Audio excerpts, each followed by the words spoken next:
আচ্ছা, মৃত্যুই কি শেষ সমাধান? না, মৃত্যুই কোনো সমাধান নয়, বরং আরও জটিলতার সৃষ্টি করে। আসসালামু আলাইকুম, সবাই কেমন আছেন? আশা করছি সবাই ভালো আছেন ও সুস্থ আছেন। আমি শিল্পী, আমি নদীয়া জেলা ছোট্ট একটা গ্রামে থাকি। আবারও নতুন একটা দিনে নতুন একটা ব্লগ ভিডিও নিয়ে চলে এসেছি আপনাদের মাঝে। আশা রাখছি আজকের ভিডিওটি আপনাদের কাছে অনেক বেশি ভালো লাগবে। তো ভিডিওটি হচ্ছে বেশ অনেক দিনকার আগেকার করা। তো যাই হোক, আমি 2 দিন ভিডিও দিতে পারিনি। প্রথমত মানসিক চিন্তায় আছি, দ্বিতীয়ত হচ্ছে সময়ের অভাবে ভিডিও পোস্ট করতে পারছি না। তো যাই হোক, আজকে ভিডিওটি শুরু করেছি ওই 1টা-1:30 নাগাদ। তো যাই হোক, এই কদিন ধরে আমি তো আগে বলেছি যে আমার বোনের সংসারে খুবই অশান্তি হচ্ছে। তো যাই হোক, ওকে বেশ আগলে রাখছিলাম, সেটাই বলতে পারেন। তো যাই হোক, 2 দিন হলো আমার বোনের কারেন্টের শর্ট লেগেছে। তো যাই হোক, শর্টটা ও নিজে থেকে লেগেছে কি কোনো অ্যাক্সিডেন্ট, ও ক্লিয়ার করে বলছে না। তো যাই হোক, আমি যে গ্রামে থাকি, মানে একই গ্রামে আমরা 2 বোন আছি। তো যারা আমার রেগুলার ভিউয়ার্স আছেন আসলে, তো তারা হয়তো জানেন। তো আমার বোন আমাদের মানে 2টা পাড়ায় থাকি, যেমন আমি একটা পাড়ায় থাকি, আমার ওই বোন আর একটা পাড়ায় থাকে। তো যাই হোক, ও এই কদিন ধরে আমাদের বাড়িতে বেশিরভাগ থাকছিল। কিন্তু আমারও সংসার আছে, আমারও স্বামী সংসার নিয়ে আমি বাস করি। তো যাই হোক, ওরও সংসার আছে, তবুও আমি সব কিছুর মধ্যে ওকে বেশ বোঝাচ্ছিলাম বা অনেক মোটিভেট দিয়েছিলাম। তো যাই হোক, কিন্তু তারপরেও যে ও এই কাজটা করবে আমি ভাবতেই পারিনি। তো যাই হোক, আমি ওকে খুবই বোঝাচ্ছি যে তুই আজ যদি তোর কিছু হয়ে যেত, তাহলে এই যে ছেলে মেয়ে, তোর একটা ছেলে মেয়ে আছে, ওদের কি হতো? প্রথমত তোর স্বামী তো আবার বিয়ে করতো, সে বউ পেত, কিন্তু ছেলে মেয়েরা তো আর মা পেত না। এরকম অনেকেই আছে যারা মৃত্যুটাকে শেষ সমাধান বলে মেনে নেয়, কিন্তু আমার মনে হয় মৃত্যুটা শেষ সমাধান নয়। তো যাই হোক, এই দুনিয়ায় খেটে খেলে ভাতের অভাব নেই, তাই না? তো 4টি ভাতের জন্য কেন আমি আমার জীবনটা শেষ করে দিব, তাই না? তো যাই হোক, জানি স্বামী সংসার নিয়ে সবাই সুখী হতে চায়, কিন্তু সবার কপালে তো সব কিছু হয় না, তাই না? কোনো না কোনো দিক থেকে ঘাটতি থাকে। তো আল্লাহ তাআলা তো সেটাই বোঝাতে চেয়েছেন যে আমি ছাড়া তোমাদের কোনো কিছুই পারফেক্ট হবে না। তো সেজন্য যে দিকটাই সমাধান দিয়েছি না কেন, বা যে দিকটাই তোমাদের কষ্ট দিয়েছি না কেন, সেই দিকটা থেকেই আমাকে মনে করবে। না হলে তো আল্লাহকে কেউ মনে করবে না বা মানবে না, তাই না? তো যাই হোক, ভিডিওর শুরুতেই তো দেখলেন আমি মিষ্টি আর ছোলাগুলো ভিজিয়ে রেখেছি, যেহেতু 1টা বেজে গিয়েছে। তো এখন যদি না ভিজিয়ে রাখি, তাহলে হয়তো ইফতারের সময় মিষ্টিটা আর গলবে না। তো সেই কারণে আমি মিষ্টিটাকে আর ছোলাটাকে ভিজিয়ে রেখে দিয়েছি। তো তারপরে ছেলে বাজার করে নিয়ে এসেছিলো, সেগুলো গুছিয়ে রেখে দিলাম। এখন চলে এসেছি, এই তো কিচেনটা ওই পাশটা পরিষ্কার করা হয়ে গিয়েছে। এবার এই পাশটা পরিষ্কার করব, মানে চুলার সামনের দিকটা পরিষ্কার করব। তো তার জন্য এখানে যে একটা থালা বাসন রাখার র্যাক ছিল, সেটা সরিয়ে দিয়েছি। তো তারপর স্কচব্রাইট আর থালা মাজা ভিম লিকুইড দিয়ে ভালো করে এই টাইলসগুলো একটু ভালো করে পরিষ্কার করে নিব। যাই হোক, আমার বোনকে যখন বলছিলাম, তো আমার বোন বলছিল যে আমি আর কত সহ্য করব, আমি আর সহ্য করতে পারছি না।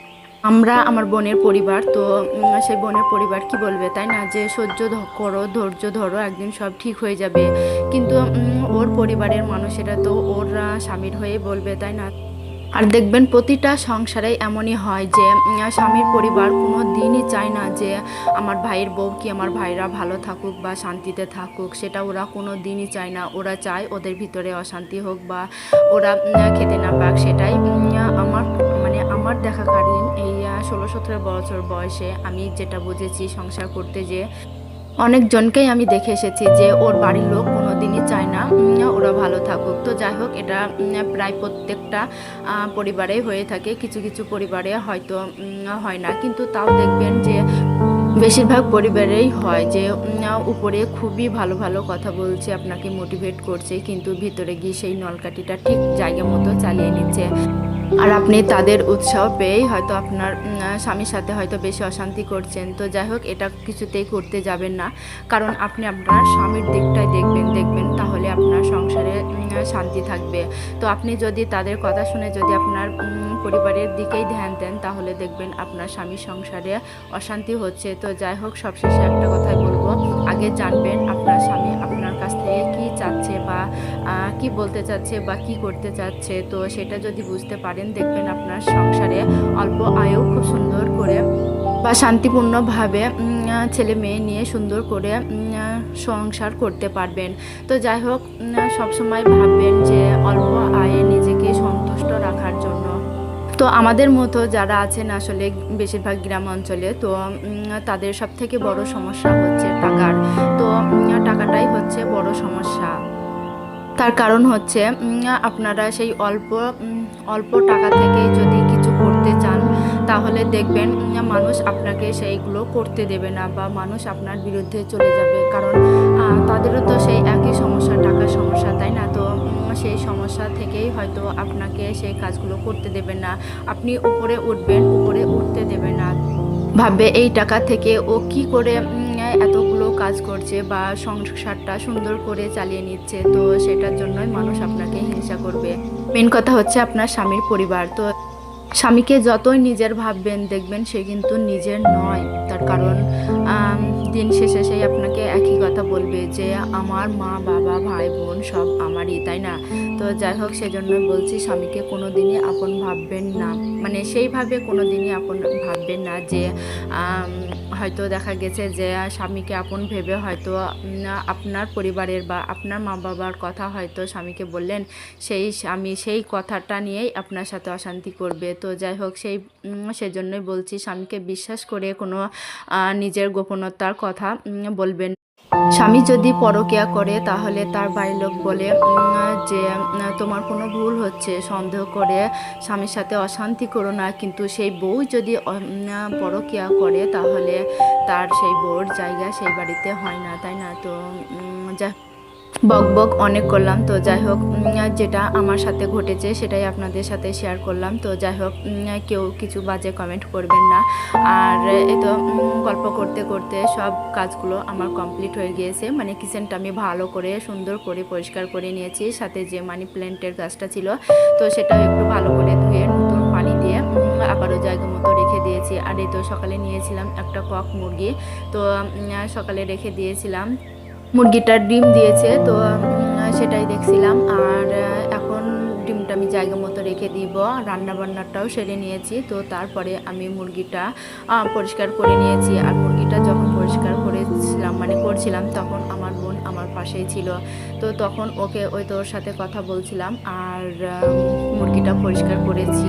আর এদিকে দেখুন, আমার বড় ছেলে মাছও নিয়ে এসেছে। তো যাই হোক, এই মাছগুলো আমি আজকে রান্না করব না। যেগুলো জ্যান্ত আছে সেগুলো রেখে দিব, আর যেগুলো মানে মারা গিয়েছে সেগুলো আমার শাশুড়িকে দিয়ে দিব। আর এই তো এখন চলে এসেছি রান্না করতে। আজকে আমি রান্না করব কাঁচকলা আলু দিয়ে। ওই যে ডিম দেখলেন, মানে কিছু আমার দেশি মুরগির ডিম ছিল, আর ওই যে কক মুরগিটার ডিম দিয়েছিল, তো সেটা মিলে 6টা ডিম হয়েছিল। তো এখন রান্না করব।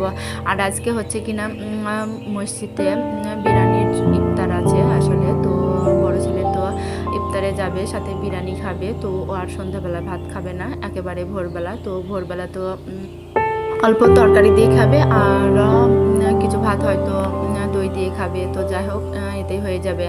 আর আমি যেহেতু একা, আরিস তো ডিম পেলে আর কিছু খাবে না, তো ডিম দিয়ে ভাতটা খেয়ে নেবে।